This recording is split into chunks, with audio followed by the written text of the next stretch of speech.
But a lot to get to here in this A block. I think the first place we have to start is where the hockey world has been fixated on, and that's Columbus, and specifically the situation with Pierre Luc Dubois, benched after a lackadaisical first period, the first few shifts. Before we get their take, let's listen to John Tortorella. Last night, he doesn't get benched for one shift of last night. This has eroded, and it just kept on eroding in the first 5 games. And I think a lot of people are putting a bigger deal to it because of the extenuating circumstances with it. You guys can do that. I'm just coaching athletes, and I will not allow our standard of play and our culture and how we go about our business here change. And we got to keep on growing, because that's how we have survived in this league and trying to be a better team in this league and getting into playoffs and hopefully someday progressing in playoffs. I have to be better, and I have to be, better in a lot of aspects: offensively, defensively, back checking, forechecking, face-offs, power play, you name it. It's not the level I want it to be at. I only have one job, and it's to go out there and help the team win. There's no more meetings. The rhetoric is done. You can have meetings to have meetings and follow through. Rhetoric is rhetoric. Actions are what I'm looking for. So Torts and Dubois meeting with the media today and talking about this situation. It wasn't just one game, as Torts said. This has been building and building for a long, long time, Rupper. You played for that man for 2 seasons. To hear what he's saying and then also watch what is happening on the ice with Dubois, what comes to mind? He just mentioned there the standard that he demands of his players. Some of the greatest stories we've seen in the last couple of years have revolved around that Columbus Blue Jackets team, with taking out one of the best teams ever to play in the NHL, was that regular season team of the Tampa Bay Lightning, right? That would have never happened without that standard of play. They didn't win by skill. They didn't win by a fluke. They won by a work ethic. And that is not being met right now with Pierre Luc Dubois. And we got some video of it. And you know what? There's been some parts, and we didn't get all of it here, but I went back and watched the shifts. Dano, we'll get you what you got to say on this too. It's just not. It's not good enough. You can't sacrifice what you've cultivated there for 5 years that John Tortorella's been there, and let it all slide and disappoint 22 other guys on the roster because one guy's not into it. And well, let's take a look. A lot of straight leg. Look at that straight leg from the red line in. It's just the effort wasn't there. You could have bad hockey with a good effort, and you could be okay. But it's just circling. He was circling everywhere he was supposed to be as a center iceman. He wasn't. The effort wasn't there, and that puts the team in a really bad spot. And it puts this Columbus Blue Jackets players in a bad spot. And right here, this is probably the end of it right here. Just going there, just no effort on that battle. And Mike Kelly brought up a great stat that Stu Grimson told me, is that when you look at the advanced stats from last year, Pierre-Luc Dubois is a top 10 player in the league for puck battles won. Didn't look like it there. No. So, again, young player, you got to learn, but you can't let your team down in a game situation like that.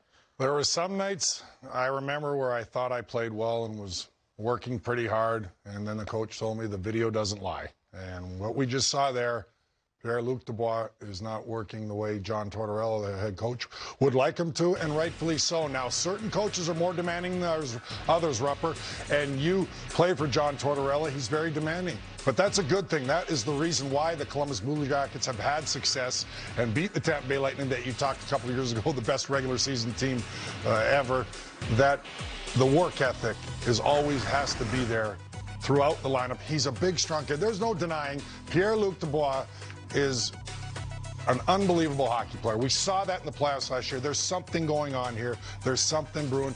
He took responsibility next day in that interview. However, something has to change. And whether he's moved, and they're not going to just trade him for nothing because he's that good of a player, but this isn't the way to go about it, and he certainly has to give a better effort than he did there. Something that complicates this whole discussion is that we don't know from Dubois' camp the why. There hasn't been a ton of transparency. So the only thing that fans and media can do in the situation is wonder and speculate and guess, which gets you into some muddy waters. I'm not going to ask you to do that, Dano. You played for a tough coach. Rupper played for Torts. You played for Lou. Instead of putting yourself in the coach's shoes, put yourself into teammates' shoes. And you're kind of seeing this play out the way you have. How's it hit you? Well, normally players will say, we're going to sort it out internally because we're not a fly on the wall and we don't know exactly kind of what you alluded to, what is transpiring here and what's going on through the mind of Pierre Luc Dubois here. But as a teammate, it's unacceptable. You take him aside and say, Pierre, we need you. You are one of our best. You are one of our best players, if not our best player, most talented player. You showed that in the playoffs last year. I know you might be unhappy, disgruntled, but give us an honest effort every night. And I'm not sure if the players have taken him aside and talked to him. Good leadership. They have a good leadership in that, a lot of good leadership in their room. I would assume something's been said, Rupper. I don't know. Yeah, I mean, you know what, Dallas, to go to your question, we don't know the why from his camp. The why doesn't matter to me. I don't care what the reasoning is. You still have a job to do and teammates to hold up your end and your trust with. Well said. They're trusting you. And you can't look as far as, you don't have to look far in the lineup. Number one, Foligno goes out and he fights Luke Shen in that game. So guys are going out there putting themselves on the line, and you can't give an honest effort for them on the turn. But then also, let's not forget some of the off-ice stuff that players go through in this league, and they still show up to play. Foligno's another example with the health of his children that's been in the past. And this guy has fought to get back in the lineup to be there for his teammates. So I've got no sympathy in a situation for not showing up for your teammates, because other guys that have legitimate reasons have come and done that before you. Lastly, I'll say there's been coaches I had 11 coaches, I believe, throughout my career, something along those lines, 10 or 11 coaches in a 20-year career in New Jersey. I like some better than others. Some liked me better than others. But to be a true professional, you just go out and play and give your most an honest effort every night for your teammates, because that's who you're playing for.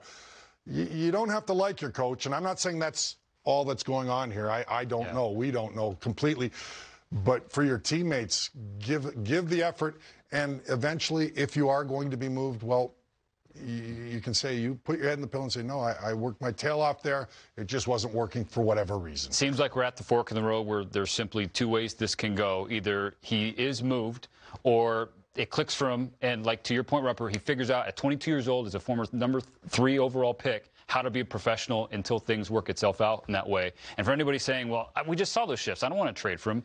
We just see in the NBA, James Harden wasn't playing well, wasn't in great shape. He's a heck of a player. Right, that's he's a heck of a player. That's the thing. With all that being said, and you would probably come across, I'm not a Pierre Luc Dubois fan. I actually love him as a player. Yes. He is a rarity. I can't believe that what we saw. But with that being said, I don't think this is going to deter anybody from going to get him. The teams are going to line up because there's no centerman in the league that's big, mean, can play like he has, and we haven't seen the ceiling yet. It's perplexing. It really is. For sure. And we'll continue to monitor the situation because we are not yet at the determination of which part of that fork we're going to walk down.